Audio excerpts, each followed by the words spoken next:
Kalau dalam kajian fikih ada orang apa namanya cari air nggak ada, cari apa namanya debu nggak ada, maka sholatlah dia dalam keadaan itu persis seperti orang yang sholat menghormati waktu. Disinilah timbul khilafiyah nanti di kalangan ulama. Ada yang bilang begitu nanti dia dalam kondisi sudah aman, lumpur sudah tidak ada, gitu ya, air sudah ada, gitu ya, maka dia dianjurkan untuk mengulang sholatnya. Kenapa tadi dibolehkan Ustaz dia sholat tanpa wudu dan tayamum? Jawabannya karena syarat wajib sholat sudah masuk sama dia. Apa syarat wajib sholat? Islam, balik, berangkat, ini sudah kena sama dia. Tapi syarat sah sholat gak kena sama dia. Apa itu? Bersuci, gak ada airnya lagi itu berwudu. Karena syarat sholat itu adalah suci dari hadas kecil dan hadas besar. Wudu gak ada. Lalu kemudian harus menghadap kiblat. Menghadap kiblat bisa menutup aurat, bisa ditutup auratnya, bisa. Tahu dia masuk waktu, tahu. Tapi dia kenanya di syarat sah. Apa itu? Dia kena tidak ada air untuk mensucikan ketika dia berhadas kecil atau berhadas besar, dia tidak bisa mandi.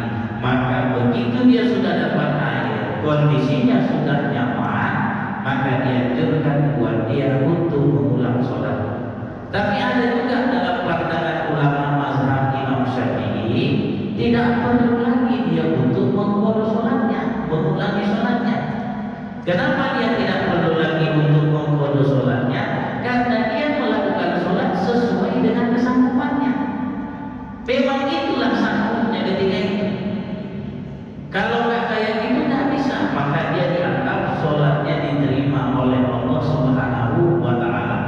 Khilafiyah ini ada di kalangan para ulama mazhab Imam Syafi'i. Ada yang menyuruhnya untuk mengulangi sholatnya, ada yang menyuruhnya sholatlah dia dalam keadaan kayak gitu aja, mana keadaannya yang bisa dia sholat. Lalu pendapat yang paling kuat yang mana Ustaz? Dalam mazhab Imam Syafi'i, pendapat yang paling kuat adalah yang harus mengulang sholatnya. Kenapa? Karena yang dianggap dia sholat itu karena terpenuhi syarat wajib sholat. Untuk syarat sah sholat belum terpenuhi, maka ini tidak bisa, dia harus mengulangi sholatnya. Ini sama nih kayak orang yang berangkat umroh, berangkat haji, ketika pulang dari Arab Saudi itu malam. Begitu di atas pesawat, pramugari bilang sholat. Begitu dia mau ke kamar mandi, airnya tak cukup. Mau tayamum, tengok debu ada, karena dinding pesawat itu lebih bersih daripada pipinya. Ya, lebih ada debunya kan gitu. Maka sholatlah dia dalam keadaan bagaimanapun ketika itu, tanpa wudu, tanpa tayamum. Begitu sampai dia di tanah air, maka ulangilah kembali sholatnya. Kenapa Ustaz? Karena dia belum terpenuhi syarat sah sholatnya, dan kemudian juga belum terpenuhi terkait dengan rukun sholatnya. Karena sholat itu harus dalam keadaan berdiri, baru boleh duduk kalau kita sakit. Ini kondisinya kan dia bisa berdiri, cuma tak bisa dilakukannya.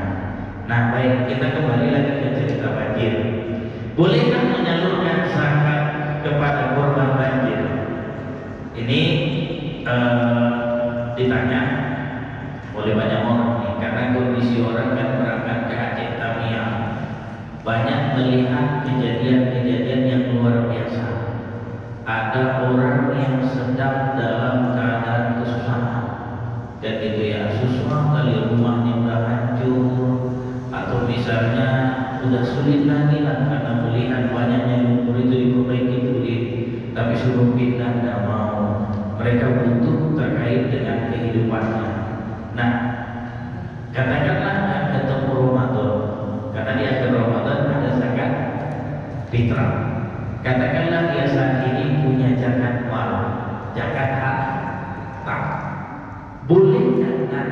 zakat hartanya ke sana gitu. Dikasihnya ke orang-orang yang ada di sekitarnya karena dia butuh uang gitu ya, dikasihlah zakat hartanya di sana. Boleh atau tidak? Secara hukum asal dalam mazhab Imam Syafi'i itu tidak boleh. Kita tidak boleh memindahkan zakat ke tempat yang lain. Nafsu zakat itu tidak boleh dalam mazhab Imam Syafi'i. Maka kalau dalam mazhab Imam Syafi'i kita gak usahlah cerita zakat harta, zakat fitrah aja. Kapan wajibnya kita zakat fitrah? Di mana kita di malam takbiran, disitulah wajib kita mengeluarkan zakat fitrah. Bolehkah zakat fitrah katakanlah di Jerman 7 punya saudara miskin tinggalnya di kota Kuis, bolehkah zakat fitrah kita yang di Jerman 7 ini kita antarkan ke Batam Kuis? Dalam fikih mazhab Imam Syafi'i tidak boleh. Kenapa? Karena hak zakat itu adalah untuk masyarakat miskin di mana kita malam takbir. Jadi kalau dia mau dapat saudara kita yang susah di Batam Kuis itu bagaimana Ustaz? Dalam fikih mazhab Imam Syafi'i, undang yang di Batam Kuis itu datang di malam takbiran di rumah kita. Jadi saat kita memberikannya, dia berada di daerah kita. Berhak dia mendapatkannya, saat itu dia berhak. Kenapa? Karena kita tidak memindahkan zakat. Nah, kan kita kadang-kadang itu, awak mau bayar zakat fitrah, mau pulang nih ke kampung. Pulang ke kampung, tapi sebelum pulang awak bayarlah di sini. Pas malam takbirannya sebenarnya di kampung. Di manakah kita wajibnya bayar zakat fitrah? Sini ataukah di kampung? Jawabannya yang wajib kita bayar zakat fitrah di mana kita malam takbiran. Kalau kita di kampunglah kita membayarnya. Ustaz, awal malam takbiran itu masih di perjalanan, tapi yakin sebelum subuh udah nyampe, maka boleh dia diwakilkan kepada keluarga yang di sana karena dugaan kita secara pasti bahwa kita berada malam takbiran di sana. Boleh kita kasihnya di sana. Nah, kalau dia zakat harta juga sama. Boleh nggak ini dipindahkan zakat harta yang harusnya di sini dikeluarkan kita pindahkan ke daerah Aceh yang contohnya di sana? Boleh. Secara mazhab Imam Syafi'i tidak boleh. Yang membolehkan itu adalah mazhab Maliki. Maka kita patokkan pada diri kita.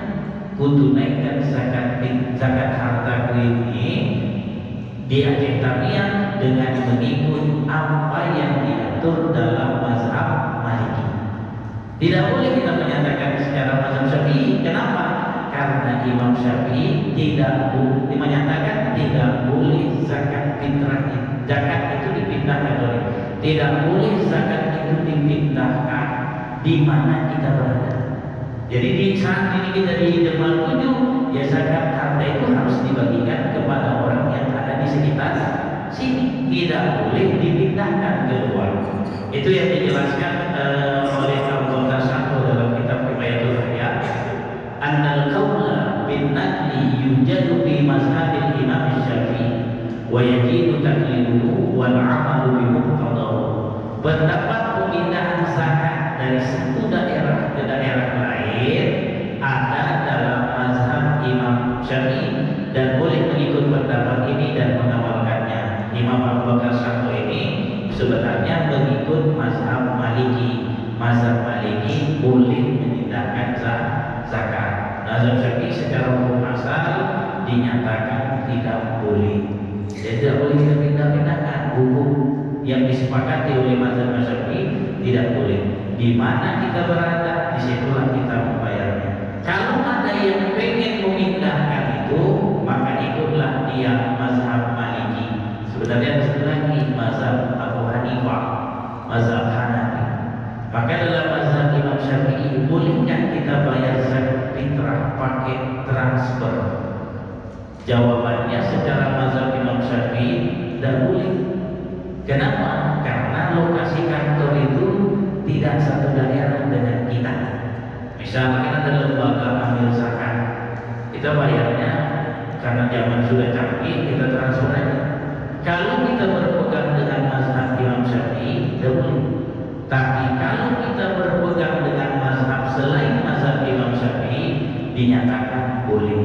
Maka ketika kita membayar zakat dengan via transfer, kita punya intikad keyakinan bahwa ini dibayarkan zakatnya bukan menurut mazhab Imam Syafi'i. Nah, Ustaz, mana tahu kami itu Ustaz? Itu tetap harus kita tahu. Kenapa? Karena ini zakat ini adalah amal yang wajib buat kita. Sama seperti sholat, kita harus tahu sholat kita ini bermazhab apa gitu. Jangan digaduh-gaduh. Nanti bingung kita. Harus tahu kita ini mazhabnya apa gitu. Ikut ulama yang mana gitu. Kalau semuanya hadis, nanti hadis itu beda-beda dengan perawinya. Maka kita ikut ulama. Ulama itulah yang mengatur sistematikanya sehingga ibadah kita menjadi benar. Kenapa? Karena yang ditetapkan oleh ulama selalu ada dalilnya. Nah, bagaimana status barang yang ditemukan saat banjir, padahal barang tersebut bukan milik kita? Jadi kalau kemarin saya dapat ikan, Pak. Ikan itu jalan gitu, Pak. Tangkap, begitu kena tangkap